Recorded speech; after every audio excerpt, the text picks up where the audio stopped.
I need That's you to fair. confirm that you're in my head so I don't sound crazy. That's all I want. Yeah, no, I don't know. I wasn't talking. Oh, don't fuck with me. Don't be that. Don't be that guy. You're Don't like, be that guy. you son of a bitch. Yep, Don't 100%. don't be that guy. Corey, this is God. It's time. Exactly. He said that. Guess what, guys? We're not doctors. No, we are not. If you're going to be making any major medical decisions, please consult your doctor. Yes, and that includes diets, exercise, medications, and surgery. We love you guys. And we want you to be in our OSLP family forever. So be careful And consult your doctors.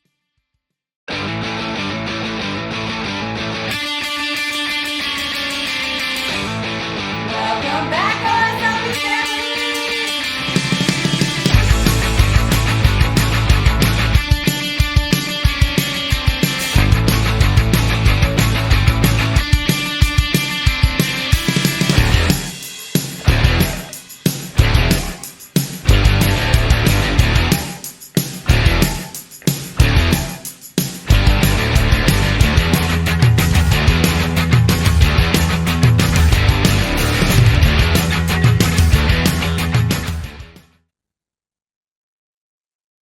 Welcome back, OSLP family. Welcome. You are listening to Our Sleep Life podcast, and this is Kelly. This is Mel. And we got 3 guys on the podcast at one time. This is amazing. Yes. And the last time we did this was like 4 years ago. God, I hope it was. Because I literally had to look it up the other day. Was when it was, because I was trying to tell Katie about a certain person. Oh. Yeah. Yeah. So I was looking it up. Because we did a couple guys panels. We did. Back in the day. I'm glad you added panels. Yeah, we didn't do a bunch of guys back in the I mean, I have, but That's recently. That's recent, really. So that's fine. But yeah, it's been a hot minute. So now we can actually bring some more dudes from the community onto the podcast. Yes. And your voice does matter, fellas. it does. I like to see the guys in the community. Mm-hmm. And these guys are like not only like doing their own journeys, but they're also helping other guys that are going through their journeys. And they have a podcast, and it's called Very Male Experience. Woo-hoo. And we've actually been on their live, and it was so fun that we knew we had to get them on an episode. Yep, instant. And it has been laughs since I hit the record button. 100%. Which was 16 minutes ago. So it's been a blast so far. So welcome onto the show, guys. Thank you so much for being on. Thank you for having us. Thank you. Of course. So who wants to go first and tell us a little bit about their journey? And make sure you say your name so that way they can connect the voice to your name. Yes. That. I guess Tony, you're excited. I You might as always well seem go. to go first. Yeah. Tony's so excited. Yeah. I even You know how excited Tony is? Like it's like popping his cherry again. He's so like overwhelmed with joy. Like wow. Like I even dressed for it and everything. I got a shirt, I noticed tie. the tie. Yeah. I love this is it. the date to the prom that he always wanted. Like That's fantastic. You know, I appreciate the effort, man. Yeah. Yeah, because we've had some reckless people come on before. so the fact that you're all like tied and all ready to go. It's nice. Again, the for since the beginning, this has been the aesthetic for BME. If I'm gonna live it, I might as well look it. So yeah. I love it. I like that attitude. Okay, Tony, tell us a little bit about your journey. When did all of this start for you? All right. So my name is Tony D, and I had VSG surgery on February 13th, 2023. So we're coming up on your 2 year. Coming up on the 2 year. And literally the day before Valentine's Day. Yeah. I know. Valentine's Day that year was wasn't a lot of fun. Yeah. No chocolates, nothing. Liquid diet. Probably no hanky panky because surgery. No, the wife was picking me up from the hospital instead. That was our date. Was the car ride home. Did she bring you flowers at least? We love ProCare. You guys know this. And guess what? They have a brand new product out and it tastes like an orange Tic Tac. That's right. I have got it in my hot little hands right now. It's their easy to swallow tablet in Citrus Grove.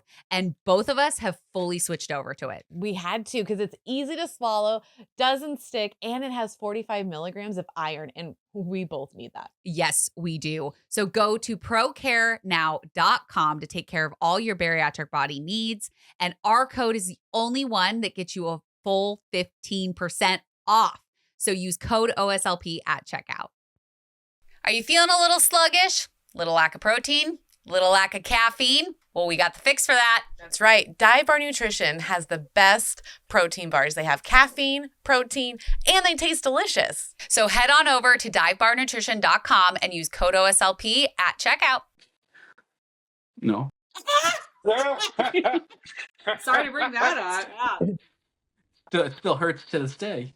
Yeah. If you're not on YouTube watching this, you need to be because Tony was just crying. He was just about to cry. That's funny. First The ones lack of ever. No, I'm flowers. just kidding. I am the crier of the group. I do get emotional, but I don't shed a tear. I just get choked up. Oh. We'll get you there one day. Yeah, you'll get me there one day, maybe. But yeah, it's been quite the journey. It's been the ups and downs of the last 2 years, basically, and it's been every bit of the, I don't want to say struggle, but it's definitely been like, when they say that there are highs and lows, there's definitely highs and lows of this journey. Yeah. Again, everyone in that first year or so, everyone's on that ultimate high. Whether you stall out at certain points, you lose so much weight, and you're so focused on the goals, you lose aspect of everything that's going on around you.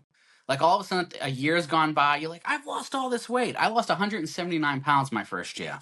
Holy Oh, wow. crap, I didn't know that. Yeah, I lost 179 pounds the first year. And I was great up until about month 10. And then I was just like, why do I feel this way? Like I couldn't pinpoint what was wrong. All of a sudden, things were changing. Body dysmorphia kicked in. And I realized I had completely ignored like the mental part of my journey. Like I never fixed my relationship with food. Like I thought I was great, but when you start to get hunger pains back, and all of a sudden you're like you find yourself walking back over to the pantry grabbing a snack, like the restriction is gone, and then life happens all of a sudden. You're like, oh, I'm fine. You're on, you're cruising down the highway, and then all of a sudden, the engine light goes on, and you're like, oh crap. I hit about 6 months into this year after my first year. I hit 6 months into the, I want to say about June, and I switched jobs. I left the hospital. I went into another job. I went to another field. It was more stressful. Life happened. Yeah, life was life. Yeah. And I hit an absolute wall, and the struggle is real. And it's that first experience of life happening and not knowing how to navigate that journey all of a sudden, because now where you've always resorted to food as your cure or your answer for stress or for comforting, you're fighting those demons. Yeah.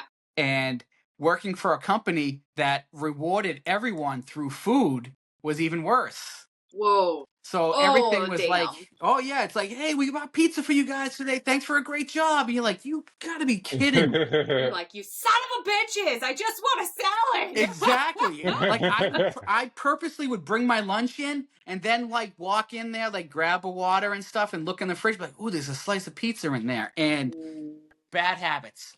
Just like you're reliving like every bad dream you could ever think of.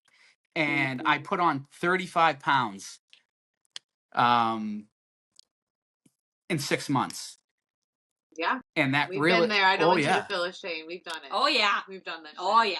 It's that but so the silver lining to this is, all right, yes, I know I gained 35 pounds. And for me to correct my thinking was like, yes, I know I need to get back on track, and I need to like focus on like my nutrition and everything. I know what I need to do. It's just a matter of actually doing it.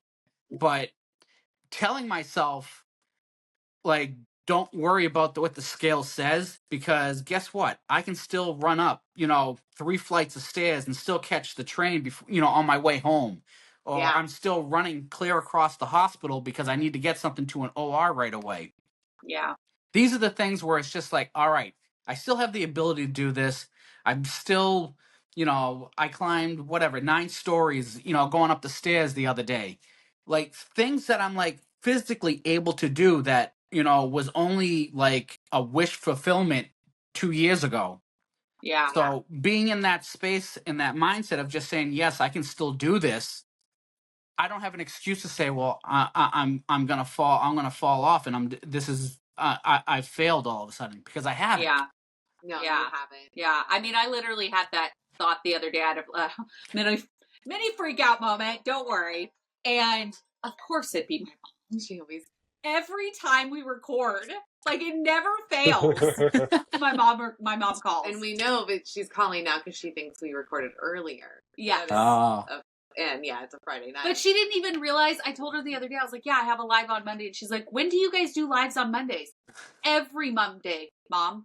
Like every Monday. 4 years. But Yeah. like And she's every been on Monday. I've literally We answered always the say phone. hi to Mom Yeah. on And Monday. yeah, like, and when she joined, my mom's weird sometimes. I love her, but she is also yeah. 70. Moms are She is all 70 weird. years old. Yeah. Yep. Yeah, It's they okay. are. No, I had like a little mini freak out the other day, and I was like, that's it.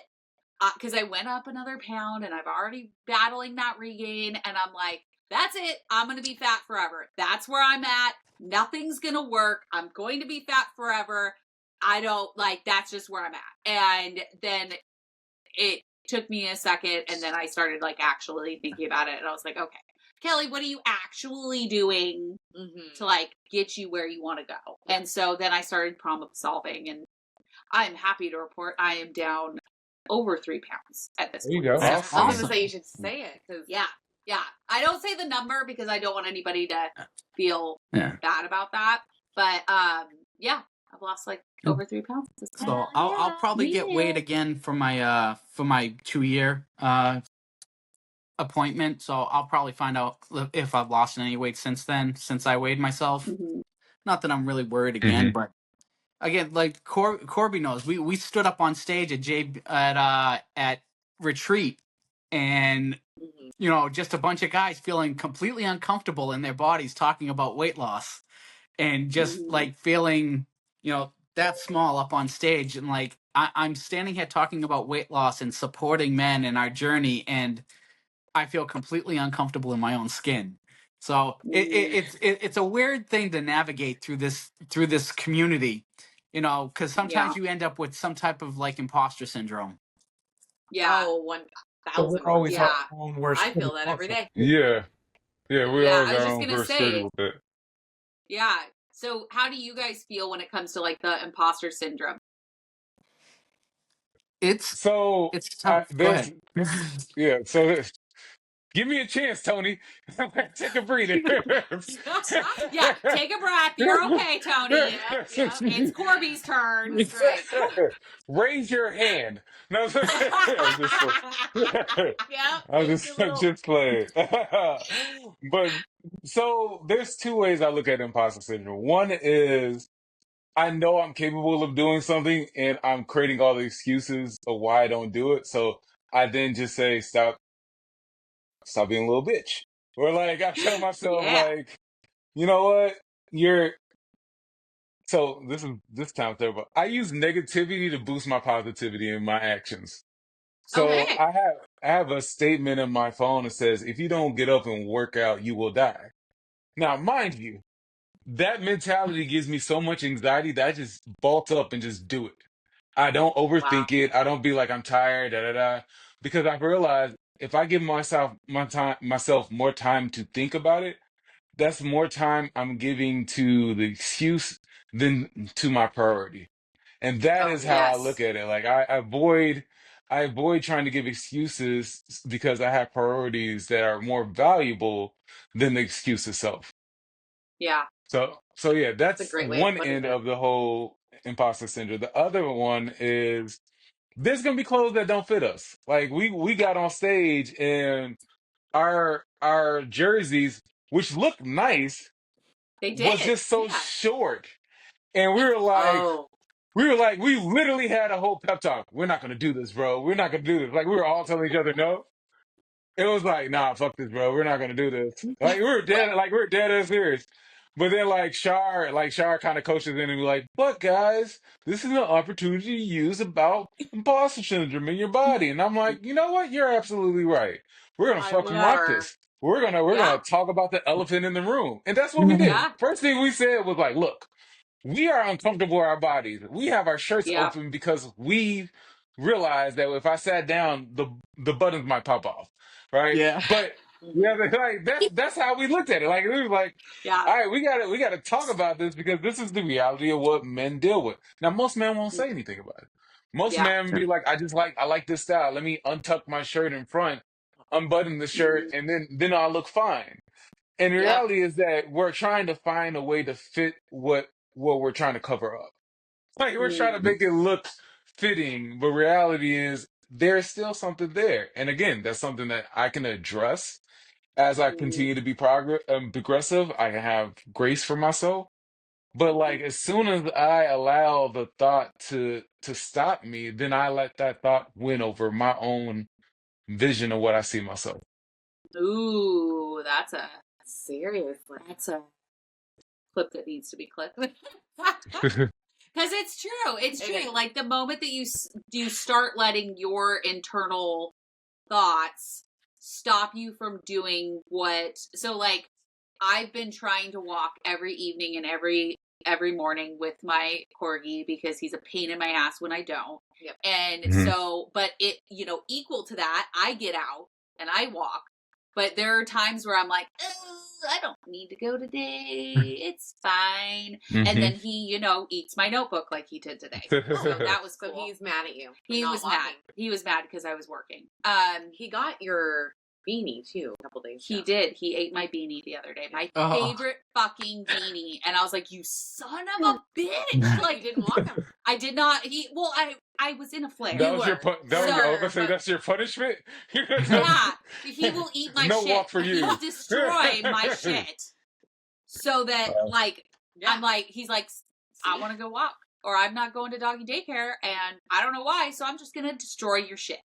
But the moment I start talking to myself, like, oh, you don't really have to. Like, you could only do morning or you went yesterday twice. It's fine.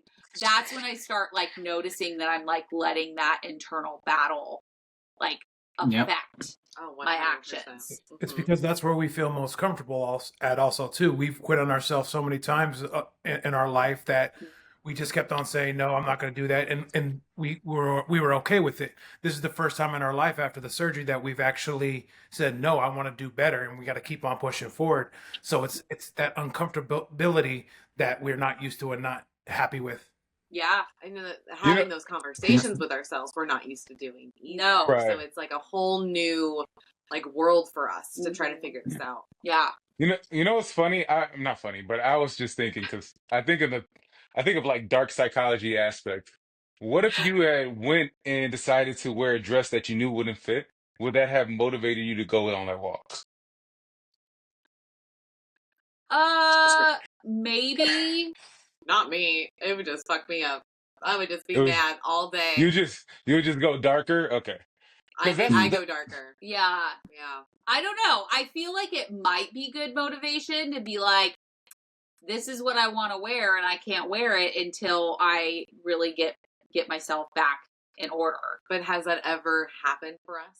I don't try shit on because like when I know it's not going to fit, it stays in the closet. Mm-hmm. That's what I'm saying. Like, especially when I was obese before, like I would just not. Yeah. It's like, nope. Nope. Not doing it. We're not going there. Mm-hmm. So yeah, we go darker. We're a little darker people. Yeah. I have a saying. I have a saying for the easy way out, or for an excuse. It's called the easy way out. Okay. So when we talk about our journeys and people say, "Oh, you took the easy way out," the excuse is the easy way out. It is. You got to do the hard thing. Because the hard thing is what you is what's gonna pay off in the end. Yeah. And it's what we put Yeah. It's the in effort. so long. Yeah. I was Yeah. gonna say pause, but that's probably wrong timing. I couldn't pause. I had to keep going with it. We got to Oh, do you the boys. hard thing. Which one? Yeah. Which one? Which one are we doing today? That's what she said. So, Biggie, I want to know a little bit about your journey. Like, where did it start? Where are you at right now? And then we'll hop over to Corby. So Yeah, we want I to know your had, whys. RNY surgery in July of 2023. I started off at 585 pounds. I was one of the guys that they made actually lose weight prior to surgery. Okay. So my surgeon wouldn't talk to me until he set a mark of 100 pounds I had to lose pre-surgery. And he Whoa. wouldn't even talk to me until I was about 10 pounds away. So I got left to figure it out on my own, which That's so wrong. That's rude. it's one of those difficult things to do to make somebody who's already struggling try to have to figure it out on your own. Yeah. But I was lucky. I found a program through my insurance. It helped me a lot. Like I told my doctor afterward, hey, you should make a lot of people go through these things. It is a tough program. I did have to do a 17-week, started off as a 17-week liquid diet. 17 weeks. 17 weeks. 17 weeks. I feel That's like like my boot camp. soul just left my body. No, that's not even the worst part of it. That 17 weeks, I decided to start in October. So I went through all the holidays right through on all a of liquid it. diet. So if you can make it through that, you can make it through anything. I mean, you're Why not was- wrong. Turkey broth. I feel like No, it wasn't even broth. It was shakes. It was ham gravy. The problem with this program too was I was so big that they didn't have a program. They never dealt with someone so big. So we had to create it all as we went along. And 9 protein shakes a day for Oof. 17 weeks. That was it. But the good thing about the program too is we were meeting weekly via Zoom, of course, but we were talking about food addictions. We were talking about healthy eating. We were talking about the problems we've had in our lives. And it wasn't just with one-on-one with a doctor. You were in a community just like this, where you were talking to other people who were struggling to lose weight and things like that. And we helped each other. So I made it through that. Had surgery in the July. I'm now down 269 pounds total. whoa. Yeah. So Oh, like I said, wow. I did struggle at the beginning because again, like there was no help. My provider never met with a nutritionist, met with him. Actually, take that back. Met with him once right before surgery. Haven't had communication with my surgeon since surgery. Haven't had communications with anybody since surgery. So again, I was back at it trying to figure it out all on my own. And I did Are that. they just not reaching out? Just when you go to big, a lot of times when you have big hospital, you're a number to them. They deal with so many patients, so many things. You don't have that caring touch to where it's like they don't have the time or the ability to follow up with you. So a lot of times people that go through these type things are by themselves and they got to figure it out. And in about August of this year is when I finally found this community, and I found the Barry Male Experience. I went on to their men's mental health shop talk, and I fell in love. They were able to help me. They were able to guide me. They were able to give me tips and things like that. And it just felt like a family. And since then, I've been going hard because I know there's other people out there like me who were left in the dark, who don't have the help and don't have the support needed. And that's what I want to be able to give to other people. That same thing these guys gave to me. Oh, I love that. So first off, you deserve an award for the longest liquid diet I've ever. ever heard of. It's crazy, We've right? been doing this for almost 5 years at this point. Yeah. That is literally the longest liquid diet ever. And there's only 52 weeks out of the year. Yeah. And you did 17 of those on It was- liquid. Yeah, Yeah. it was a No, 30-week program. 17 I would have straight Wow. up killed somebody. in the food. Yeah. How did you keep your emotions in check? Yeah, I Or would have, was like, it wild. Shanked that My- bitch. The way I was able to make it through it was my why. My why was strong enough to get me through the tough times. I knew if I can get through this, I can get through anything, and I could be where I want to be. I have nieces and nephews that I want to be able to run around with, play with. I have friends and family that I couldn't do anything with no more. I'd walk a block and I'd be sore and tired. So I got so far down that I knew if I didn't do something, I probably wouldn't be here much longer. Wow. Mm. Your why has to be strong enough to push you through all the tough times. If your why is Yeah. strong enough to get through that tough times, your goal and you're going to make it. And I got to tell people all the time too, your why is going to have to constantly change too, because your why from 6 months ago is different than your why today. It's got to constantly evolve and adapt. I tell people you got to make sure your why is strong enough to get you through that honeymoon phase, because all of us go through that also too. Those first 6 months after surgery go by so quickly, so easy. You got to be strong enough to get past those points, through the times, through the weight gain, through the stalls. Stalls, they suck, and they come and go, and you have to just be mindful that keep doing what you're doing. And your body's just, I just keep saying it's just regulating. Yeah. That's what I told Kelly when she was like, it's not moving. I was like, remember, it could be all of a sudden 5 pounds down in like a few days. So but mine was like a stall of like 4 hours. So it was not an actual stall. It was not an actual stall. But I will say that I lost weight very, very quickly. Now, something, you know, speaking of the weight going off quickly, was I did not do it in the way that I probably should have, because I don't think anybody really took the time to be like, no, you have to actually eat other things. Yeah. You can't just eat salami and cheese. Like, that doesn't work. And so going into my first round of regain, I didn't understand, because I was like, well, it just fell off last time. Yeah. Well, I wasn't eating in the correct way. Correct. So that's why the weight was falling off. So I think that's something that more people need to talk about, is like, it's not about how fast you can lose the weight because you're not eating enough. Yeah, you can't be starving yourself. Yeah, it's a complete lifestyle change. You have to fall in love with yourself. You got to fall in love with food again. Like I said, before surgery, I was never cooking. Now I cook every single day. Yeah, get it. It's the same meal most of the time, every single day, because I'm a creature of habit and I got to do things that are quick and easy. But it's what I need. It's what I need to do. I'm hitting my macros. I'm hitting my protein goals. It's just you got to fall in love with doing the process and continue falling in love with it all the time. But that's the practice that people don't do, is they don't learn how to eat nutritionally balanced meals. They're like, oh, I'm just gonna eat, you know, ricotta bake for 6 months. Yeah, it's everyone sticks, like, this is what worked, and they stick to it, and they'll stay on it as long as they continually watch that scale drop. They live and die by what the scale says, because again, patience is not something that the bariatric community has. No. The weight has to come off. If it doesn't come off, then they're doing something wrong, and they freak out and they go into these crazy things. They find, all right, what's the fad that's going to help me lose all this weight? Yes. Yeah. And we've been trained to kind of do that because of all it's that toxic weight loss culture. Oh yeah. Yeah. Well, and all of us have probably experienced it. We've all done the crazy diets. We've been on all of the things. Yes. And this is the only thing that sticks, because you have to transform your life. Yeah. But I think some people are like, I'll transform my life for the first year. Yeah. And then after that, it just stays off. It just stays off, right? No, that's not how it works. Oh boy. When you guys hit the year 2 and 3 and 4, those are the hardest years. Yeah. Like, I'm about to hit 10 in May, and I can very much vouch for you.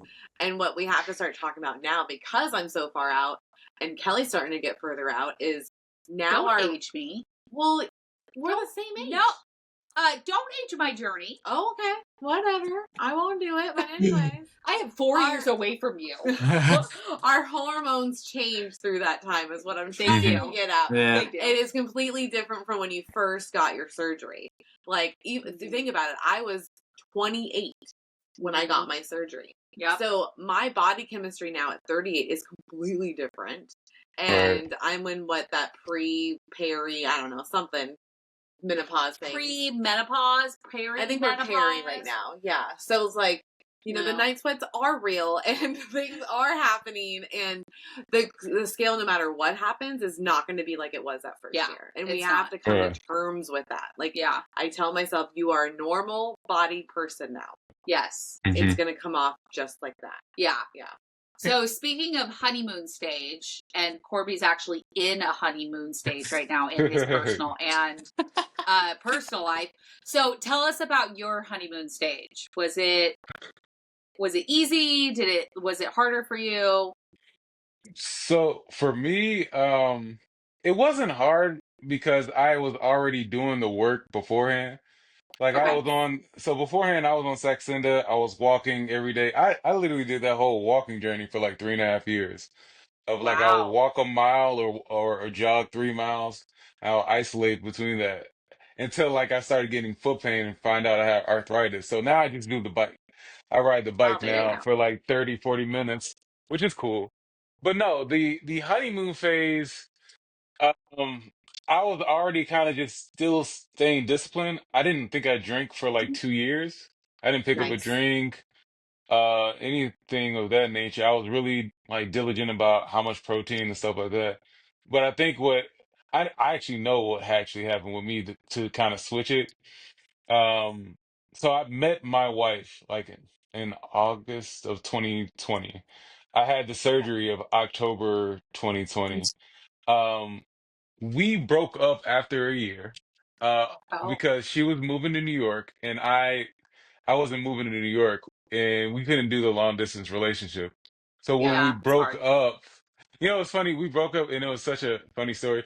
In her head, she would say that we broke up because um I know you were going to go through a whole phase because you lost all this weight. And I was like, Oh. how do you, like, why would you think that? But, and I don't know why she thought that, but she was like, I didn't want to lose you knowing how much I cared about you in that aspect. Yeah. I Oh. say that she broke up because she wanted to have her Sex in the City moment in New York, which Um. I was How completely funny you fine guys with. both thought you were gonna have sex. Yeah. Right. Have some sex. Yeah. That was literally the concept. But what ended up happening because I was still consistent with her. Like I would send her flowers every month, even when we were broken up. Like Oh. I kept her on my AAA card, and she ended up calling me like 2.5 years afterwards because her car broke down and she had to use it. So the concept, like I Oh. knew that I still wanted to be with her. Like I don't. If I'm consistent with something and you've been in my life, I'm not gonna lose you. I'm not gonna take you away from me. So. I love. Like literally, I want to say maybe 2.5, 3 years in, like between the time we got together and the breakup, we decided to get back together, and then within a year I proposed, and then within another year I got married. So Wow. I knew I was gonna go back, and I knew I was gonna connect with her again. It's just that she had to just like accept the fact that I'm pretty consistent. I'm not leaving, and Yeah. she. But yeah, It works. I just love that he's like, so we broke up and it's this really funny story. And I'm like, that's not normal. Like, no, yeah, not at all. that it's usually like we broke up and it was really hard and sad. And he's Yeah. like, no, it was really funny. So I still laugh at it because like she hates when I tell the story that way. She's like, "Why do you always tell people I want the Sex in the City?" I was like, "Well, let's be honest. I You're in New mean, York. I mean, You watch the you have to show." answer the question though. Did you have a hoe phase? So he I wouldn't So consider There was no 2 like no years where serious he was not with no her. no. All right, so no, I did date and I was with other people, but like she knew that. That's the crazy thing. I let her know because I was like, listen, I'm dating someone else, but here's your flowers still. Like, like that's what I'm saying. and it's crazy. Like all the other women would know. Like I was like, unless you're going to be serious with me, you're an experience. You're not the experience. And I would Oh tell them that. shit. I was like, and I know that sounds like I'm an so gonna asshole. use that. I know. I know that's such an asshole thing to say, but if you really think about it, though, anytime you're sharing, BFE. right?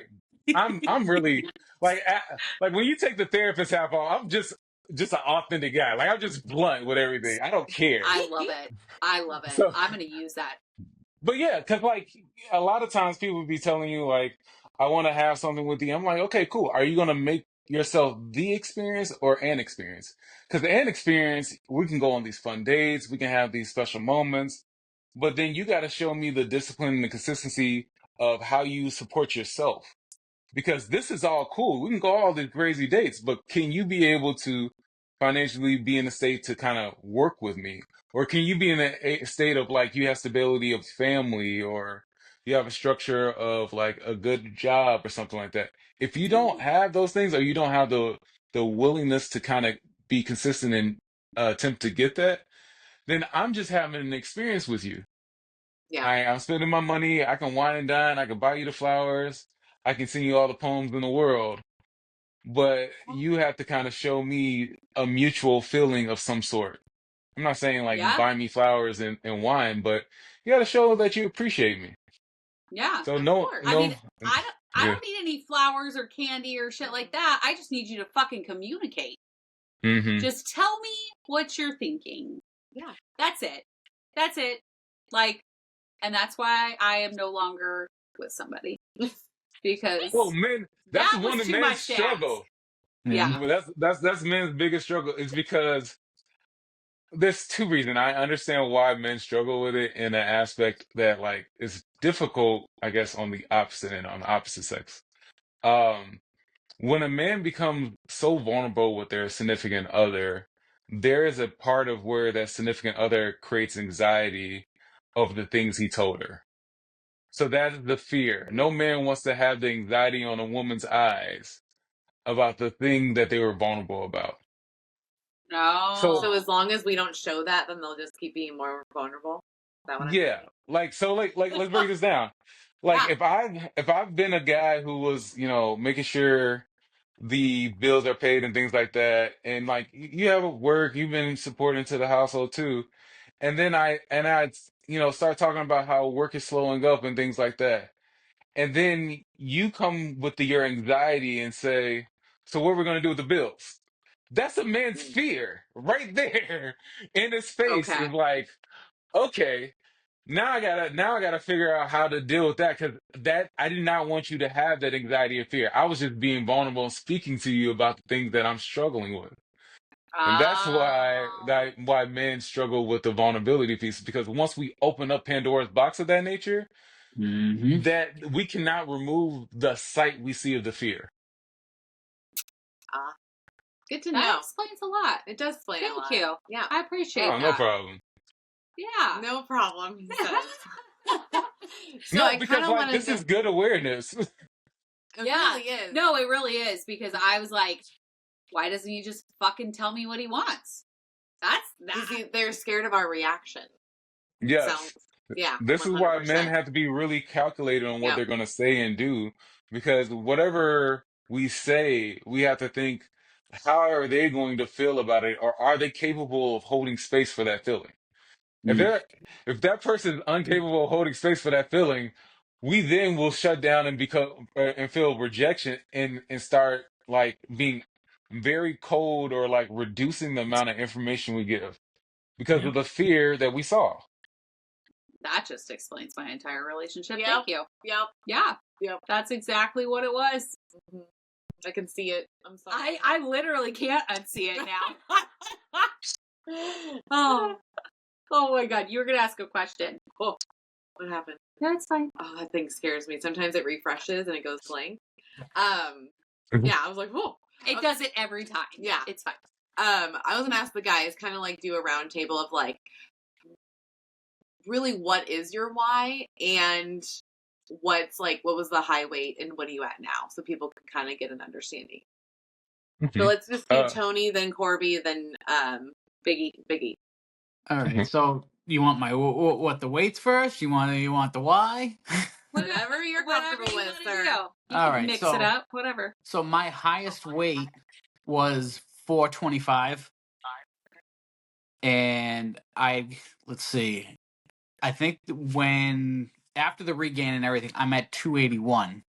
That's really really good. amazing. Yeah, still Like amazing, bro. absolutely amazing. 246 Yep. sounds better, but 281, yeah, it's So- I mean, but where did you come from? exactly. Yeah, look at where and you that- were. that- that's 425. That's the concept of it. It's like, am I really gonna be upset about like I still lost like 150 pounds? I'm like, is that something to be like sour about? No. I couldn't do that. I couldn't No. do that on my best day before I had surgery. Yeah. Mm-mm. So again, it's perspective. And It is Yes. like there's no 4 in front of it. There's no 3 in front of it. Yeah. Think of it. Down to 2s, bro. You lost a Yeah. human. You lost a human being. Yes. With I literally have a picture of my son and me sharing a Hawaiian shirt that we went on when I was at my heaviest weight. Oh, Oh that's awesome. wow. So That's like really cool. having like being able to put a full-grown 16-year-old, you know, in the same shirt with me is I was hilarious. thinking it was like a little kid. That makes it even better. Yeah, it's like a Right. full person. So, Mm. but like that was my big why, was my family. It was like initially when I thought about having surgery, it took me 2 years to figure it out, to be like, all right, I'm gonna have the balls to go get surgery, because it went back and forth, and I put on another 100 pounds during that 2 years while I was thinking about it, because it was during COVID.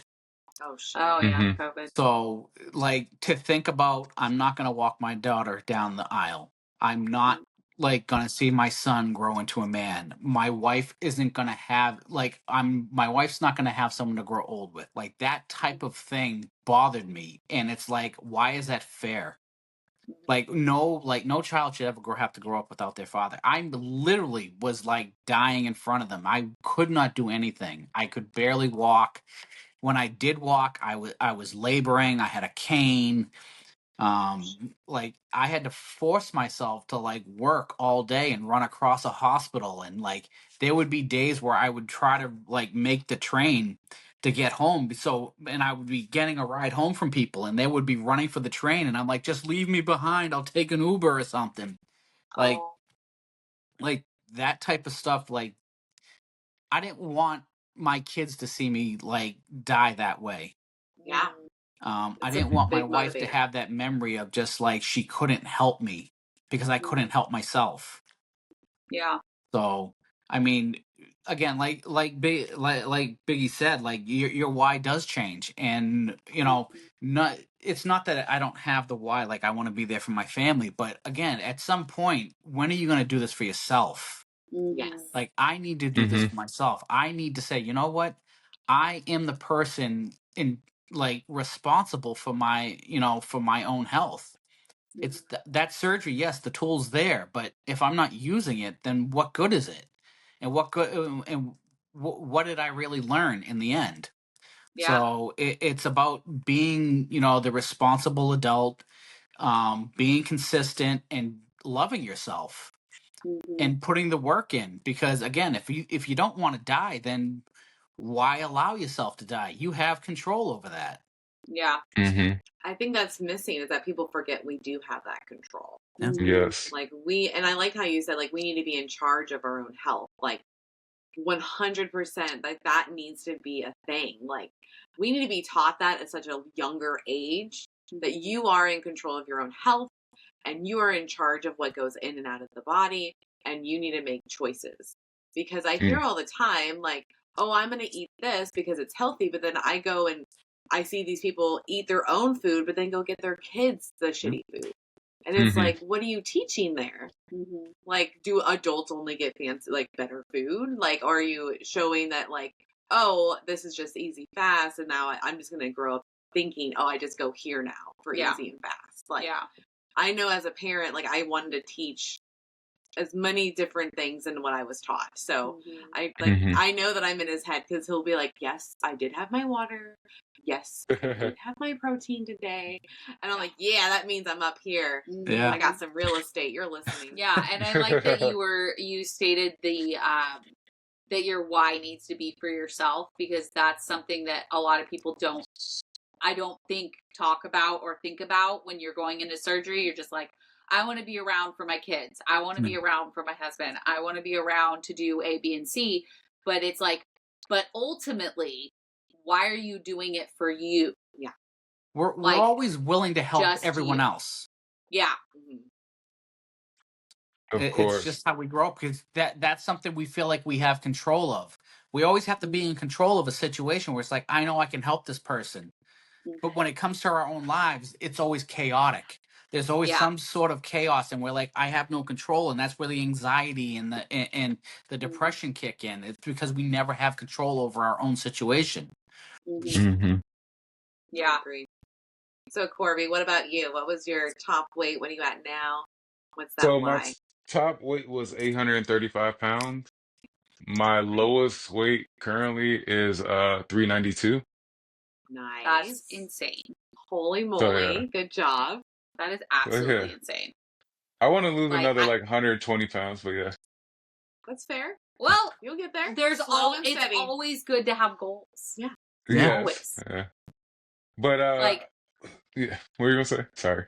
oh, no, it's like you can always add those goals. Like, that's the thing, is like you don't have to like hit all of your goals within that first year or even 2 years. You're allowed to like set goals after the fact and be like, you know what? I'm not happy at this weight. I'm going to keep going. Or, you know what? I am happy at this weight. I didn't realize that I was going to be. So let's shift focus into, I want to do this training, or I want to, like, so many people that we know now do like run. I don't understand why, but they like running, and like, I don't run unless I'm being chased, like, or I'm chasing Flynn. One of the two. So like, chasing is always involved. Chasing is always Yeah, involved. Chase Yeah, has to because be there. yeah, Those are my because I literally teenage had years. to run after Flynn. He got out of his harness the other week, and I freaked out. Luckily, he cornered himself with a cat, so that was good. But yeah, it's like people decide one day that they're like, you know what? I want to start running. I'm going to see what this is all about, and then they just keep doing it. Yeah, you just gotta keep doing it. So, and then they find new goals. And I think that's really important to know, is like, it's okay if your goals take you longer than what, arbitrary timeline you gave yourself. Yep. Like, what That's are you true. looking for That's in true. your life? Like, again, Right. you have this surgery because you want to live. Well, Yeah. live. What else do you want to do? You Yes. want to skydive? You want No. you want to you want to travel the world? Like, these are the things that we want to live for. So find something that you want to live for, and it could change. You might want to do one thing one year, you might change the next year. So again, it's not quite your why, but it's extensions of like things of like having that lifestyle that you were like, I just wish I was I was thin enough to be able to do this. Well, go do it then. What are you waiting for? Yeah. So I like how Tony put it, because what if we stop looking at the scale, but the why and the activity we want to do? Yeah. Think about it that way. Instead of, like, for instance, I don't even know why I neglected the fact that I lost over 435 pounds. Like, at that, like, Yeah. I literally didn't brush past it. I'll call myself out on that one. And Yeah. I was like, I want to continue to lose more. But the concept being is, all right, the why to lose more isn't because I just want to lose more weight. The why now is to lose more because I want to fit on a roller coaster. The why now is like I want to go skydiving. So the concept being is, if I attach an activity to it, would I be more driven in my why versus the idea of just the number? The number like never that. made me live. Never made me live. It was what I wanted to live for is what made the number worth it. Live for the Yes. experience. Yeah. Right. Yeah. Corby, when you're ready to go on a roller coaster, I will so go with you. She loves Awesome. them now. She's all about I it. love it. And I think you would be, all three of you would be a blast to go to a Yes. A theme park. I love Oh my Tower God. of Terror. I'm just letting you know. I haven't. Okay. Okay, I've been on Guardians. We were gonna go on. Mel would not make it. No. It's there. It Absolutely is like, she is not that person. I will say it. As I've gotten older, I'm so scared of heights. She is It is not funny. It's like, it's wild. Like, She's a sissy Lala. Sissy Lala 100%. Oh. Yeah. Tower of Terror, Yeah. the only thing holding you in is that little seatbelt and your hands are in the air. That's great. Yeah, I've No. been to a theme park since I ended up in Disneyland jail for my brother chewing out an operator because he told me I was too fat to ride the ride after just riding it not too long ago. Oh, Wow. I would I'm fight interested in that. Yes. That's a story Yeah. you haven't told us yet. No, that was So back jail? in Like, so who arrested Disneyland jail. Disney Yeah, jail. they take you to Mickey Mouse. their little you? clubhouse Was it thing. Mickey? Was it fucking Mickey? Goofy's the bailiff. Clubhouse? You went to Mickey's Clubhouse? Yeah, they escorted us to this room where they had to talk to us, and we explained to them what happened. Like, I took off running because I was embarrassed as shit. My brother was there being my brother and doing the big brotherly duties and chewing this guy out. And I was, like I said, I was just, because they didn't say, like, when they latched the belts down and everything, didn't say nothing. They start like we're about to start the ride, and they pull it off the track. and they're like, "Oh, we got to wait. This guy's too big and too fat to ride this ride. He's got to get off first before he can go." Whoa. Yeah. Whoa, Crazy. that's Yeah, rude. so you have First to do the off. walk of shame with that? Pretty Damn. much, yeah. Wow. That's fucked. Oh, and I've That- had that happen to me on that. I've had it happen to me on airplanes. I was flying red eye coming back from seeing my brother in South Carolina one year, and complete full flight. A standby person's coming on, and of course I'm big, and she didn't want to sit next to me, so she complained to the stewardess and things like this. She's standing by, so she's probably flying for free to begin with. Yeah.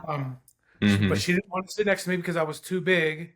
So they go on the speaker. Hey, does anybody want to move next to this guy? He's a little bit bigger. We'll give you free drinks the whole time. And yeah. That's How so embarrassing wrong. is that? That is Oh, it was- horrible. That's terrible. Was this of course, American Airlines? Someone volunteered, so I'm embarrassed now trying to keep my legs underneath my chair. Mind you, I'm 6'5", so sitting Yeah. in these things are already uncomfortable, but I'm trying not to spread out. They're, of course, bringing him free drinks the whole time. Did they offer me anything? Of course not.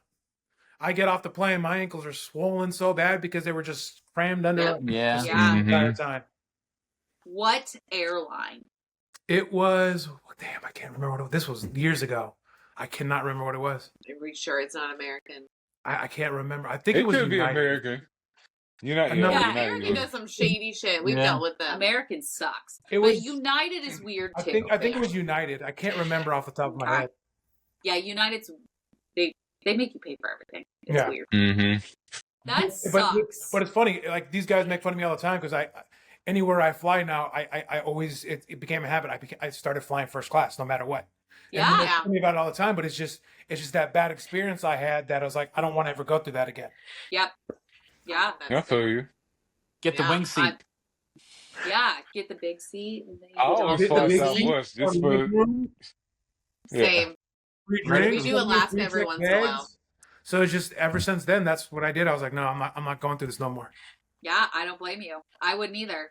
Yeah. Freaking Disney. Why do they have to do shit like that? That makes me so mad. I have a deep, deep love for Mickey and the entire Mouse house. But, like, really? That's fucked up. Yeah. Yeah, they I do just Yeah. see It's Goofy messed up. reading you your rights or something. It's just hilarious. In my head, I'm That's- laughing. That would be hysterical. Sorry, buddy. Corby, I don't want us to like dismiss this. So one, you got to 828 pounds. Is that what you said? 835. 835, and then you dropped over 400 pounds. So my question is to you: what happened? How did you get to 800? Because you don't see that every day. I have to ask. So I know. So my whole family was obese. My father, his highest weight was like 685 pounds before. My mom's highest weight was like 390 before. Yeah, it's just I've always been an obese fan. Food was happiness. Yeah. By the time I graduated high school, I was 473. Oh no, I was 522 pounds. So like Okay. I've always been like obese all my life. The 300 extra pounds that came from literally just I was depressed. I was depressed and I was buying into a narrative a teacher told me that I would die by 30. And as I was getting closer to 30, I was like, oh, she was right. Like I'm going to die by 30. And I was going to the hospital every 3 months, like clockwork. I'll go to the hospital for pulmonary embolism, too much water weight on my legs, you name it, like low potassium. I was going, and it really hit me October, I want to say 2019, when I went in there for pneumonia, and I was like, "Dude, I'm sick and tired of this." I literally said, if I can go and walk a mile a day, I should be fine. And then I did. I walked a mile a day. I ended up losing like 175 pounds the first year. That's before surgery, right? That's Wow. because so like from October 2019 to October 2020, I lost 175 pounds. Most of that weight actually came off the month before surgery because they had me on a $600, not $600, but 600 calorie diet. The $600 diet, that'd be awesome. But like, Yeah, it would. It was actually right. So it was 600 calories a day. So that's 3 protein shakes, a handful of broccoli, and chicken. And mind you, I was doing that while still working out. And I swear on everything I love. I went through withdrawals of sugar and carbs. Oh yeah. I had the I know what flu. that I had feels the like. flu. I had the flu. I was like, what is this feeling? And I The wasn't like sugar sick. flu. It was the sugar flu. Yeah. And I had lost, I want to say in that last month, I lost over 70 pounds.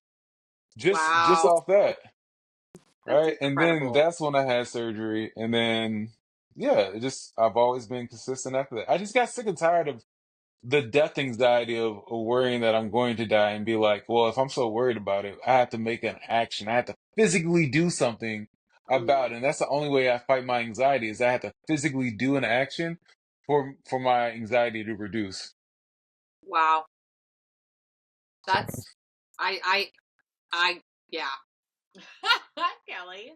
I'm just like floored at like all of your guys' stories and like the struggles you guys have been through, and like you still are pushing. Yeah. And you're still trying to do better for the next guy that needs the help. And you're mhm, doing like you're just doing so much, and like hearing the struggles and the things you guys have been through, it's like holy shit. Mm-hmm. You guys mhm, are like seriously just pillars to look up to. Well, and just know that appreciate it. it can get bad, but you can come out of it. Yeah. You guys are Of showing that. course. Yeah. Of Showing course. that. And I think we learn so much more about ourselves as we get out of it. Like Yeah. for instance, like to these guys, I've unpacked trauma. Like I granted I unpacked trauma through my therapist and like I'm okay with being authentic and talking about it, but it's like I use different abuses that I've experienced as ways to shell myself off from who I saw myself as versus the identity I built for other people. The Mhm. Yeah. identity I built for other people was I'm the big guy, so let me be the biggest guy in the room, right? Yep. I always told myself I'm a fat man trapped in a skinny man's body. Like mentally, I felt skinny. I didn't see the size that everybody Yeah. else saw, right? Yeah. I saw a guy who was lively, active, and things like that. But then I realized like my physical weight started to affect my personal view of myself, and then I couldn't live up to this aspect of I was skinny mentally. So Yep. I had to change the whole diet, the mentality, and even remove the big guy identity. Like, Yeah. yes, I'm 6'8". I'll always be a quote unquote big guy, but I'm not the biggest in the room. So like Yeah. people like when I see people like look at me and it's like, oh, you're still fat. Because like granted, I am still a bigger size guy. When people say you're still fat, I'm like, you don't know what fat looks like on me. So you give two Yeah. fucks about Yeah. what you say. Like I really don't Yeah, care. exactly. Like because I laugh Yeah. at them. I'm like, you would never be able to walk a mile in my shoes because you will never be Nope. able to move as I did. Because I Yeah. was still a big guy and I was moving. Right? That Yeah. didn't stop me. I wasn't Yeah. bedridden. So Yeah. That's true. That's crazy. That is. And the fact that like you guys are willing to talk about it is super important because he's not heard a lot and we need the guy side. And it's interesting talking to you three because I see all the like relatability we have like as women and men. It's just that part that of just you guys speaking up and talking about it because Yeah. we have those clothes issues just like you guys do. We have the rashes like you guys do. We have the cleaning problems that you guys do. Like it's interesting. We just need to talk more so that way we can really bridge that gap. But I think it's just going to take a while for Yeah. that to happen. Well, and I think men typically, and correct me if I'm wrong, but if they have the surgery, they don't talk about the fact that they've had the surgery. Yeah. yeah, they That don't. was My first So you gonna 3 say? months, my first 3 months after surgery, I didn't talk about it at all. I didn't say, Yeah. didn't post anywhere on social media, nothing. I kept that to myself, and that's just because of the stigma of you're cheating, you're taking the easy way out. Yeah. And you did not, in fact, take the easy way No. out because you did 17 weeks of a liquid Yes. diet. It's People. the hardest Yes. Like, Crazy. thing I've ever done in my life. oh, Mhm. no. No. No, just straight up no. That's a no for me. No. I mean, I did 2 weeks before and 2 weeks after, and that was more than enough. But my question for you is, if they told you you wouldn't be able to have surgery unless you did 17-week liquid diet, would you do it? would you have missed out an opportunity to change your I life would have because done you it. didn't want to sacrifice for 17 weeks? 17 weeks is well worth the rest of your life. That is true, and I would have done it because at that point, like thinking now, like Kelly, me, I would have been like, oh, no, I'm not doing a 17-week diet. I'll figure it out. But Kelly back then was like, I will do whatever it takes to not feel the way I feel right now. Exactly. And I've done so many diets in the past that failed. It's because I wasn't mentally ready to I didn't hit the lowest of my lows yet. I wasn't mentally ready to make a commitment. It wasn't until I got to my lowest of lows that I said, doesn't matter what it takes. I'm going to do whatever it takes to make sure I'm healthy and make sure I get to where I want to be. At that point, what else do you have to lose other than the weight? Yeah. Well, I also think about in the aspect of like you have to make that digestible for you. Like Yeah. when a doctor says that to you, because I'm pretty sure when you heard 17 weeks, like granted you might have been gung ho, but I think the routine of it could become numbing after a A while. So weekend? you have to create like a very digestible 2 thought hours. process of like in your head the mental cookies you will take in your cookie jar to be like, this is my why, so let me feed into this. It was brutal. The first 2 months weren't too bad. After month 2, because it becomes the same thing, stagnant. It's the same flavors, same palate on your tongue. But again, it's like you said. I found that why. I dug deep. I connected with my family. I talked to people who were there to support me. Luckily, I did have a lot of support systems, so I got through it. That's amazing. And what was your why? What was the lowest, if you don't mind me asking? For me, I got tired of being tired.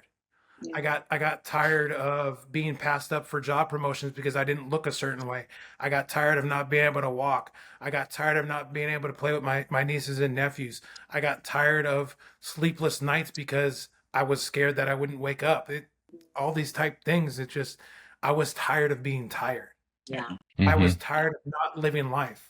I wanted to be able to have a life. I wanted to be able to find someone special. I wanted to be able to get married. I wanted to be able to travel. I wanted to be able to have the career and life I wanted and always visioned for myself. Yeah. I'm glad that you finally got there. And Yeah. like, I'm taking this on, man. So, all right, guys, how did BME come about? We know that Biggie came in a little late, but fell in love with you guys. So how did this happen, Tony and Corby? So Well, Tony's the originator, so I wasn't. That's a true. part You're of the it. OG of OG. Yeah. So Tony, Yes. Tell us the things. So when I came Biggie. into when I came into the community, there for me again, everything was brand new. Everyone that I was able to resonate with were all women. This is a very large there's a very large female community. We're talking 100%. 80% to 20%, basically, roughly. It's actually more than that, but that's okay. It probably is. But like to be in that space where I'm like, all right, well, I got a couple guy friends in this community. I'm like, but when we're in a live and we're talking to people and we're connecting about our journeys, they're talking about a lot of stuff that I just don't relate to, and we would just kind of sit there on a panel or sit there in the comments of a live on TikTok and just be like, all right, well, I'll just let this go by, and then we'll go on to something else that we can talk about. And being friends with probably the Oprah Winfrey of the bariatric community, Shar, BSG bestie. She had a podcast with Anna, who was Barry Pretty Pinup. They had the Barry Intentional Chat at the time, and I was a moderator for that because I already had personal relationships with them. They were my friends, and they gave me the opportunity to be on an all male panel on International Men's Day of all times. Yeah. And it coming out of that live, the amount of energy that came out of that, knowing that there were more men in this community that I had never met before, hearing all of their stories, I related to so many more people all of a sudden. I was just like, this changed my life. It gave me a purpose. I'm like, this is what I've been missing. This is what I've needed to hear. And the days after, I think it was the day after, I was in another live, and Barry Mother was on there calling out the guys because, again, everyone was talking about this panel. It was a 2-hour panel. People loved that Wow. thing. And I couldn't, I kept running in my head. I'm like, I need to do something about this. And she was calling out men saying, who's going to be the guy that steps up and does this? Who's going to be the voice of the men in this community? And I happened to answer, and my friend Rab happened to answer. Now, I didn't know Rab from basically, I didn't know him personally, but we were aware of each other in the community. I was just like, oh, just another guy in the community. And we both said, I'm going to do it. So we connected after that live, and we went live, and people were like, you guys should definitely do it.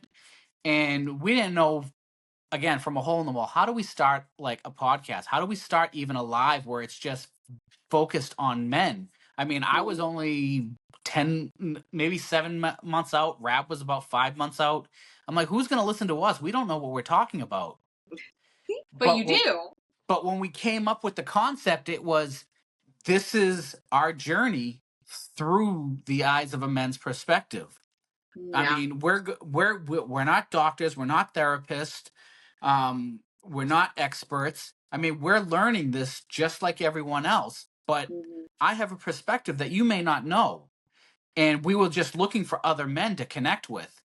And we weren't sure how we wanted to do this. So obviously we're going to go to the one person that I know, or the two people that I know are already running a podcast. How do we do this? So I went to Shar and I went to Anna, and they gave us basically a blueprint.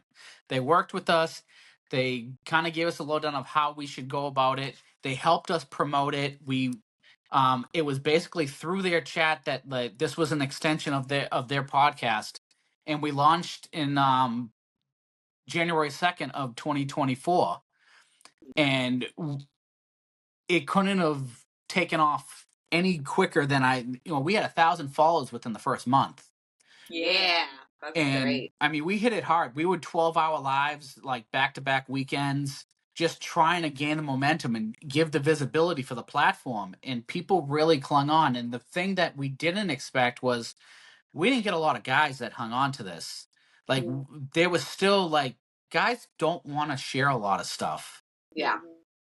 It was the women in the community that really, like, helped launch us and helped, like, hold us over until guys could connect with us and we could start to get more visibility, and we brought more men into the community and gave them that voice. Women tuned into this and really resonated with us. And again, BME doesn't exist without them. And they wanted to hear the male perspective, and we appreciate that, because again, this is how we connect people in the community. This is how we relate. And about 6 months in, we came across Corby because of a mutual person that we had already had on the podcast, Brandon, and he gave us Ryan's name, and he was like, you need to hook up with this guy. This guy's great.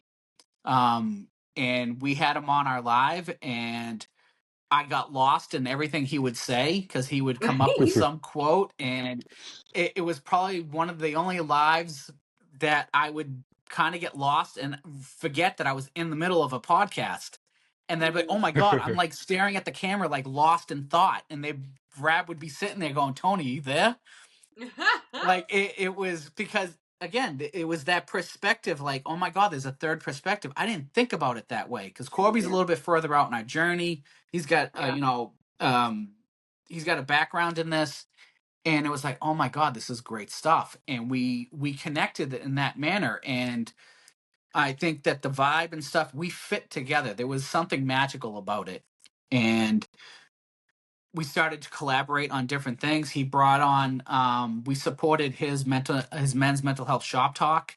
And eventually it just got to the point where it just felt right. And we were like, we want you to join BME full time if you wanted to come along. And I mean, we grew in that aspect, and then Biggie joined just towards the end of the year. Yeah. I mean, Biggie kicked the door into the bariatric community.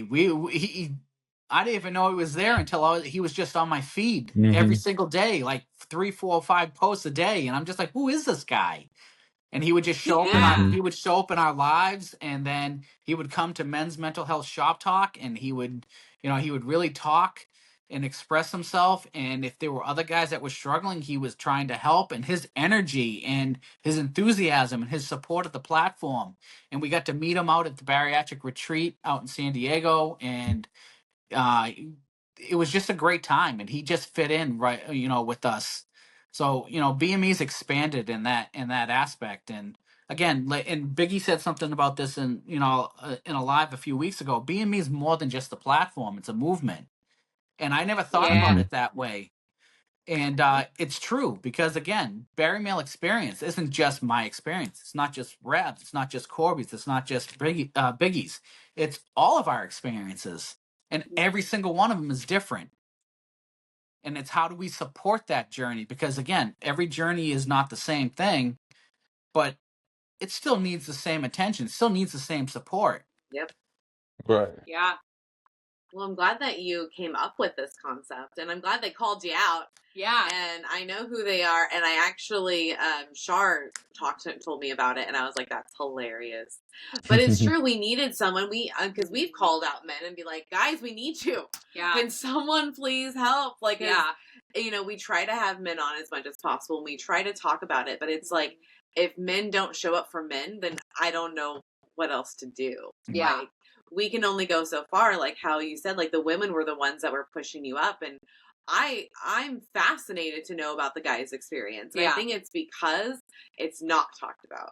Mm-hmm. And I know there's a lot of similarities between us, and I would love for that to be just shown more. Yeah. So hopefully you guys are building this community and don't go anywhere, because that's what we've learned. Like, people need someone to stay around that's not going anywhere.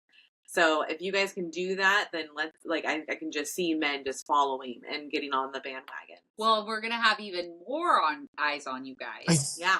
Because you guys are actually nominated in Bariatric Podcast for the upcoming Just Be You Bariatric Awards show, which I know Tony's like fangirling out right now. Oh, that he yes. That's what it is. That's not what it the is. spirit figures. Yeah. Oh, that's when I first asked, I'm new here. I was like, "What the hell's the JBY Awards?" Tony was like, "Oh my god!" And he's showing me the spirit fingers. Let me tell you what this is. Oh, I love that you're like a spokesperson for us. Great. Trying. It's so great. You know how much FOMO I had sitting at home watching that the first time last year? I was like, why am I not there? Oh, and then when he got to tell everybody that they were presenting, yeah. Yep. Oh yeah. We had to hear his mouth. I was counting down the days for us to apply for that, for us to fill out that application. I was just, I'm 3 more days, guys. Oh my gosh. Yeah, I was all hyped up. I was ready to do this, and it's just, again, it's like, they always say like, oh, being a cheerleader in the community and stuff. Like, everyone in this community is a cheerleader. We all support each other in that manner. And, the opportunity to get together and connect with people that, again, it's one thing connecting with people like when you're behind a camera, but in person, and to realize that the person that you're talking to is the same exact way when you meet them in person, and how much more joy how much joy they bring you. And you can't replace that connection. I mean, it's just like when you see someone, your face lights up because you're so happy to see someone. And like, for you to have that experience, again, because a lot of us lived in solitude where we felt like we felt invisible and we felt isolated, because if people were looking at you and you had attention on you, it was because you were the biggest person in the room. But to see someone and have someone like cry, or have someone give you a hug, and someone, give you a handshake or a high five because they're proud of you, and they you've done something for them, or they've done something for you. That's an amazing feeling. Yeah. And that's why we do it, because like, it is amazing feeling. Yeah. Like, it's undescribable sometimes about how it is to be in that room. And I'm so happy you guys are going to get to experience that. It's coming up April 1st. You'll be up on stage. You'll be saying hi to everybody. I just love it. And everybody, like, you definitely want to get your tickets to meet these guys. Like, I cannot wait to meet you guys in person. Yeah, I'm Like, excited. I'm so excited. Yeah, we're a fun bunch. Yes. Yeah. Well, I found out, the first 16 minutes of this episode. Like, that was just pure chaos, and just, I loved it. I loved every aspect of it. Yeah, there's a definite energy that's distinguishable for us. So Yes. Very Yeah. much so. Yeah. When we went on live with you guys, I was like, what is this? But Let me I say, love good thing it. you weren't in Corby's ear when we were talking about before we got on here either. yeah, Oh yeah, Yeah, it was bad I funny. know. I'm That's very wild. sad that I didn't have a pre-record thing going on. No, it should just automatic. I was Yeah, like, they're automatic. listening to us. I know it. Yeah, But no, like, we weren't. I was like, we might get kicked. Like, nah, we were gonna get kicked off. But it was a man being vulnerable moment. It was like Yeah. a very like it's one of those stories you just tell. It's like, oh, dang, that's interesting. But Yeah.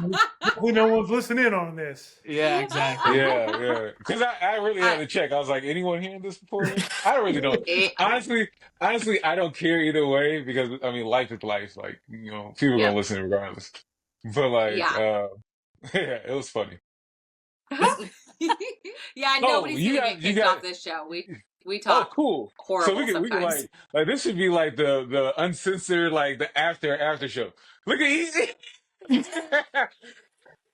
Because no, it's a funny thing. I'll say this. It is.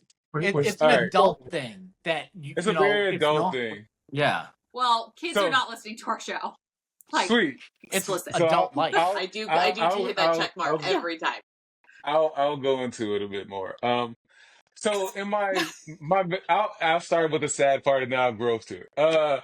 So in my journey, I've been dealing with not being able to have kids, right? I spoke on that in my vulnerability challenge that I created, and I said, I'm going through the process to potentially have children, get fertility, right? So I went to the fertility doctor today. Um, and I had to give a specimen, right? Usually, Yeah. when this happens, Just, they give me a cup, I go home, I come back, yada yada. I had to do the okay. specimen there. Now, mind you, Awkward. never did that in my life, right? Pretty awkward because everyone's smiling, knowing what you're doing, right? Right. You walk into this room, right? There's Playboy magazines from like 1980, right? Okay, I was Now, gonna say, mind you, like, really? like they set still the buy whole that? scene. So like they had the pages probably were sticky. That's why I didn't touch it. The wrong So mood. right. Yeah. I just I hope literally not. They're supposed to get it in the cup, not on the page. right. People So are yeah. gross. I miss. So People so are gross. I was just like, nah, I'm not gonna. So like again, mentally in my head, I'm like, everyone's hearing me probably. Like in this process, like I was like, let me be quiet as Yeah. hell. Right? Because it's awkward. Because at first, like the first 10 minutes, I was like, I'm not doing it. I'm not doing it. I can't do it. I was in my head. I was like, I got to do it. Like they're like one. I had to do this for my kids. Like Yeah. this is We have to this get is for my tested. this is my potential for my future kids. So why would I not want to do it? Yeah. So I pushed through. I knocked that out. Still awkward you as did. hell. Yeah, Yeah. Yep. a child I on mean, and. But that's life. Now, granted, I say this in joking fashion because, like, this is what the real vulnerabilities of men struggle with. Men yeah. struggle Yeah. with the infertility. Men struggle with the physical or sexual abuse they've had or trauma that they had. And, like, us to be able to have a space to share that allows us not to, like, hold it in because that trauma is the thing that prevents us from actually being ourselves. It prevents us Yeah. from being authentic.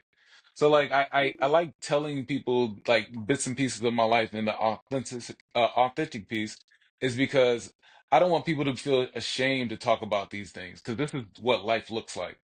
Yeah. So I have a question. Very Hmm. serious question. Sure thing. So does it look worse if you walk out of the room and you left the specimen, or does it look worse if you walk out of the room and you didn't? I think Like it if looks you worse if you couldn't, didn't. So like if you okay, didn't, all right, like I feel like I would do the walk of shame and then when the whole thing. right? Because then you have Okay, to all explain right. It yourself was to the front desk person and be like, I couldn't do it. And they were like, do you get nerves? Like, why like, not? what if they had a whole conversation about why you couldn't do it? Like, then I'd just be real more No, uncomfortable. now want to talk to the front desk and be like, what questions do you ask?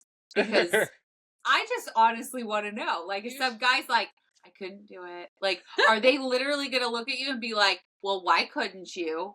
Should I light some candles? Do you need a different type of variety of porn? Like, what do you need? Like, that's an awkward conversation. I think you could should we make shadow you more someone. I am going to shadow at a place that does that. Yes. That's what's going to happen. I do have a question about fertility. So we know, obviously, with obesity, it affects us having kids. So how is it affecting you guys? Good question. I have no idea.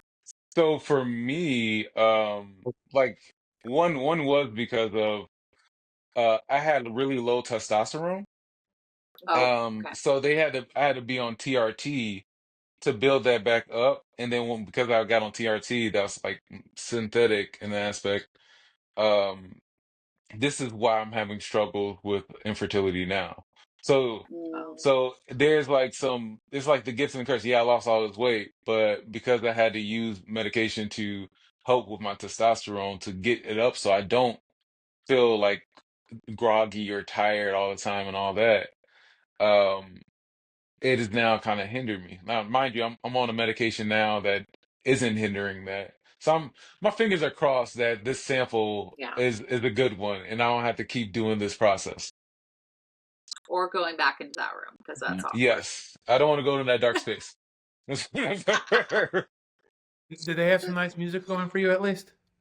You know what? They had a TV, and I didn't turn on the TV because I was afraid that it would have sound going on. So I didn't want no one else to know that I'm watching something. So like, it was just a whole, yeah. But you think that they'd leave you headphones or something? Like, if No, it's no like headphones. right off. Are you sure you want to touch those headphones? Right. I Now, mean, mind solid you, question. this is Solid question. I mean, you have So your this is a- phone, right? You can just start scrolling. right. That's So true. yeah, you can definitely scroll and scroll and put your headphones on. You're good. But like, Yeah. that's had to be moved. But you know what's interesting also is that wasn't like just an infertility clinic for men. Like there will be infertility for women. So there were women in other offices, right, getting checked out and things like that. So like I was afraid if I put the TV on, like I'll be embarrassed walking out and be like, "You just watched something." I'm like, "Okay." Yeah. Granted, I'm an Like, adult, yeah, I did. and Thanks. you know why I'm here, right? But like, Yeah. I was too shy in that aspect. I couldn't be that bold. Oh, I would have flipped that TV on because I want to know what's gonna pop. I know I would have. screen. I've been like, ooh. Yeah, like, is this porn? We're just curious. What is this? Like, because when you said TV, I'm not gonna lie, my head was like, well, was it a TV with a VCR in it?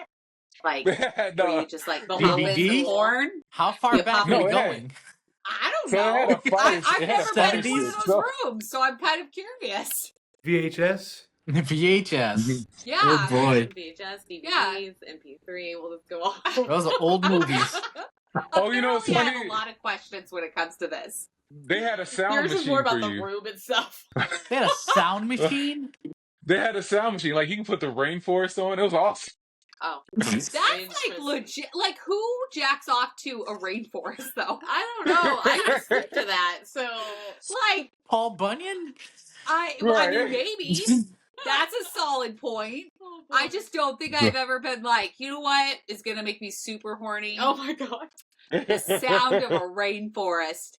That's got it for me. that's right. I mean, I'm not judging anybody if that's what it is It's for on you. your playlist. But yeah, like my sex playlist, rainforest sounds. That's what I've been missing. Thank you. It's not Pony. Oh, it's It's no, Rainforest. not Pony by Genuine. I mean, I thought that was the #1 song, but no, it is the rainforest sounds. Oh my I'm God. adding it to my sex playlist as we speak. So Corby, to make sure I understand this correctly, so it was. I'm not going to talk about the room. It's okay. Okay. So it's actually not because of the obesity part. It's about the fact that you had to be on The basically- TRT. the TRT. So it has to do with that, the hormone itself. It has nothing to do with us being overweight. I can't. No. I can't. Like, No. the fact that you could go from, like, the conversation of laughing, they're like, so. I can't. I can And handle we'll all go the back time. to my question because I want to know logistics. I do. Well, because other men need to know, is it because they are overweight, they now can't, like, is their sperm count lower? Like, is the swimmers not going? Like, I just was trying to help out the dudes to figure this out. I mean, I feel like that is an individual thing. I Like it is think women. so. I think men Is more there so their PCOS libido for men? raises. Like, Yeah. no, yeah, there's PCOS. I think for men. I don't know. I'm not a medical professional in that aspect, but I know that men's libidos raise because your testosterone does jump. So yeah, my testosterone was high. I think it was just the fact of the combination of just really just amped it up. Okay. Um, and I needed to kind of taper off and get off that, so they switched me to a different medication that doesn't affect my swimmers. But Yes, no, it's swimmers. yes. But like that's the thing. Like men do have these like infertility struggles that come in play, Yeah. or like libido. How about this, guys? From your standpoint, do you feel like your libido was higher? Like the first year, how high was your libido? I'll say mine was like out the roof. Yeah. All right. So let me give Well, you a little compare it back. to what it was before surgery. Like, I Well- kind of want to know, what is the difference? All right. So Well- I'll give you a little backstory. So I had a vasectomy about 10 years ago. Okay, perfect. The side effect of a We like men like you. So vasectomies like sometimes have the side effect of making you basically limp. It's not good. Your friend is broken. Hmm. So to the point where That's a sad day. it is, and the more embarrassing thing is going to the drugstore or going to CVS and going to the pharmacy and be like, "Yeah, I'm here to pick up my prescription for Viagra," because now you feel less of a man. Yeah, because So you have to take a medication. yeah, so getting past that and after surgery, I mean, and we're talking 3 days after surgery, it was like You're that. you're like, Exactly. It was like I was like, No damn. way. 3 days. Seriously? 3 days. I Yeah. did not care. I popped a stitch. Like it. Yes. So like yeah, the free testosterone was raging. You popped a stitch. Yeah, the From part where they surgery? pull your stomach out. That one stitch. Yeah, it leaked after that. I'm sure. like on her. I'm like, No, not on. what are we talking? Like, what? Are What we is talking jizz? Or are we talking blood? Like which one are we? No, thank you. like that whole stitch and everything, and the little suture there. I had to take ointment so it wouldn't get infected. It was an open wound again. Okay. Well, at least we Did know you for just pour Tony. alcohol on the wound? Ready to go. Tony's ready to go. Corby's ready to go. Biggie. See, for me, it's something I talked about during his men's mental health challenge. I was actually a virgin until after surgery, so Oh, I didn't. Awesome. For me, it's going crazy now. Now that I have a girlfriend and things like that, and Yay. so it's new to me still. Okay. I mean, once you start, you don't stop. So. unless you're me and you just have no interest. Like now. True story. Yeah. I mean, I can get it. I just don't care right now. That's how I have been 'Cause I like got the the- last like year. I mean, you were with me. I got the text yesterday. And you're just like, eh. Like, eh. Okay. I mean, it was like, at one point, it was like, Mel is single and ready to mingle. Kelly is not. Yeah. Don't talk to her. True story. Yeah. She's good. Gotcha. My relationship's She's good. long distance, so it's still stretched out here and there, but it makes it even more special when we meet up. It does. Aw, It Yeah, that's you gotta be cute. real creative long distance. Oh, Yeah. bro. Who you telling? You said, hey, does. Yeah. it's when you have to set the ring light up and Yeah. get different angles. So Hey, sounds like you got experience. Yes. I had Sounds like Corby has experience. I had a long distance relationship, brother. These things happen. getting You gotta have getting the right lighting because then everything's Right. thrown off. I listened to their stories because so when we were in San Diego, me and my wife, we celebrated our 15th wedding anniversary out there. Congratulations. But to listen to their stories, because they're so early in their relationships, Corby just got married, and obviously Biggie just met his girlfriend, 6 months ago, 7 months ago. 6 months ago next So month. hearing all of this, and I'm just like, and basically my wife and I, we've been together for 17 years, and I'm just listening to him, I'm just like, wow. I mean, like, there's a different perspective. You're 17 years out with someone, a completely different perspective from like what they're talking about. Like everything's so new. Oh yeah. Yeah. I mean, I was with my ex-husband, I was with him for 15 years. Yep. Yeah. And how long were you? Well, Dylan's 18. So, that's true. 19. 19 years. Yeah. And like, for what was interesting for me is like, yeah, my libido went crazy up. It's still up. And Eric could never keep up. So, well, that's because he's an idiot. So. Yeah. There's that. And that was like a whole thing. And I felt bad because like here's the thing is that like there were just so many things working against him, and he did not that he didn't care, he just was like, I'm not fixing these things. Like, cause he drinks a lot. He was a smoker, did drugs. Like those automatically lower your libido. He's depressed. Like he is depression, like to a T. Yeah. So like and then he was taking those pills, like, of course. And so like everything was just nope. And I'm like, but I want him. Yeah. What do I do? Rub one out. That's what we do. You have to do it. And then we got divorced, so now I can do whatever I want. That is true. Whenever I want. Yes, that is also true. Yeah. And I think people should talk about that more because it's very interesting when you're like, as Tony, like 17 years, right? So mine is 19 years. When you're married, there's a whole different mentality of how this goes. Yeah. Than when you are single. It's kind of interesting because you have to keep in contact and communicate your needs with them. I realized like that was the biggest thing that actually got us through some of our fights and some of our like ups and downs was talking. You would always find us talking, like legit. We were still talking from like midnight to 2 a.m. sometimes. Like we were that couple that would just talk all the fucking time. And it's because of that though that like sex did get better and things would get better, at least for some amount of time, because we talked about it. So that's the thing. I encourage relationships to talk about sex. Please talk about things that you like and don't like. Don't be doing shit that you don't like. I've done it. I'm sure Kelly's done it. We've done it. We're just like, why? There's no need. There's just no need. Communication We're adults. is key. Yes, communication is definitely key. Yes. All right. Well, is there anything else you guys would like to add before we let you go? No, I think we had a hell of a conversation. Yeah. Yeah, we did. The second half was more my favorite. I'm not going to lie. That was the first half. I don't know. The first 16 minutes, then last 15 minutes. I don't know. They're my favorite. Trying to get on. Talking to Ryan's ear was hilarious. That was the best ever. That was amazing.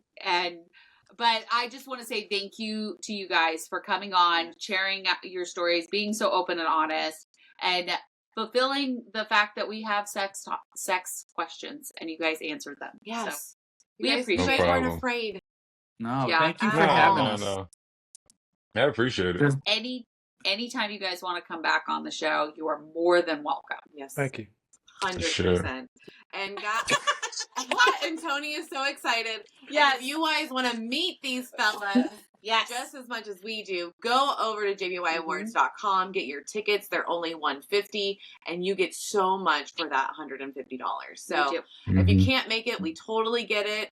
But we will have a free online live stream for those that are at home. You can have home parties. You guys can still get dressed up and do all the things. We want to see it. Tag us, film it. It's going to be incredible, but I can't wait to meet these fellas in person. Same. Yes, we're excited. April 12th. It's coming. Yeah, April 12th, We're so St. Louis, excited. Missouri. Head over to jbyawards.com and get your tickets because who knows? They might be sold out. We don't know. Yeah. So, all right. Well, we love you guys and we will see you next time. Bye.